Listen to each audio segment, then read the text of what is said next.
সূরাতুল বাকারার অন্যতম প্রসিদ্ধ দুটি আয়াতে কারিমার তাফসীর দর্শকদেরকে শোনাচ্ছিলেন। যদি আরো দর্শকদেরকে বলতেন সেই আয়াতে কারিমা থেকে।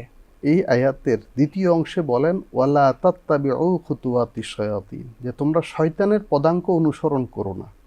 রমজান মাসে আমরা জানি এই শয়তানকে বন্দি রাখা হয়, তারপরেও কিন্তু রমজানে অনেকেই নেকির আমল না করে গুনাতে লিপ্ত থাকে।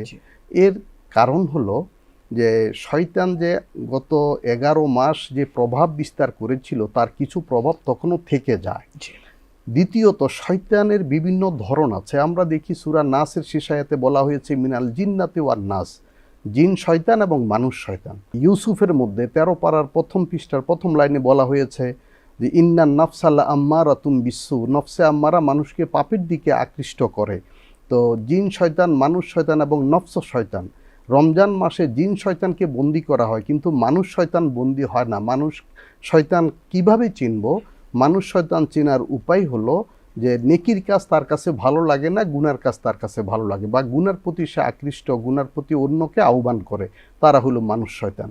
জিন শয়তান থেকে বাঁচাটা অনেক সহজ। আল্লাহ রমজানে তাদেরকে বন্দি করে রাখেন এবং বারবার লা হাওলা পড়া, ইস্তেগফার করা ইত্যাদির মাধ্যমে জিন শয়তান বিদরিত হয়। কিন্তু মানুষ শয়তান থেকে বেঁচে থাকা খুবই কঠিন, তাদের সঙ্গ ত্যাগ করা ছাড়া বাঁচার উপায় নেই। সুতরাং মানুষ শয়তান যারা, তাদের সঙ্গ ত্যাগ করতে হবে।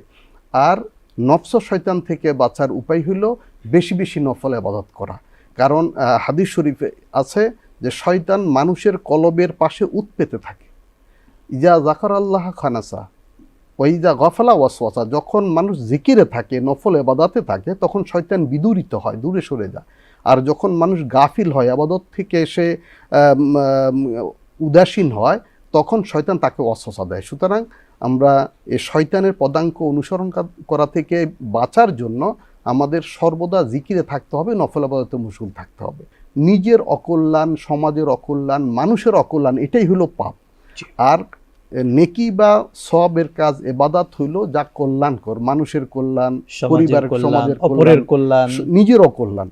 এবং আমরা ইবাদত করব আমাদের নিজেদের স্বার্থে। এই নফল ইবাদত এবং অন্যান্য ইবাদত, এটি হলো আমার দুনিয়াতে আমার সুখী জীবনের জন্য, ব্যক্তি জীবনে সুখ শান্তি, পারিবারিক দাম্পত্য জীবনে শান্তি, পারিবারিক জীবনে শান্তি, সমাজে শান্তি, দেশ জাতির জন্য এটি উন্নতির কারণ হবে। যেমন হালাল উপার্জন, আমি যদি হালালভাবে উপার্জন করি, এটি আমার আত্মার উৎকর্ষের জন্য খুবই গুরুত্বপূর্ণ। যেমন রমজানে সিয়ামও কবুল হবে না যদি আমি হালাল খাদ্য গ্রহণ না করি, হালাল উপার্জন না হয়।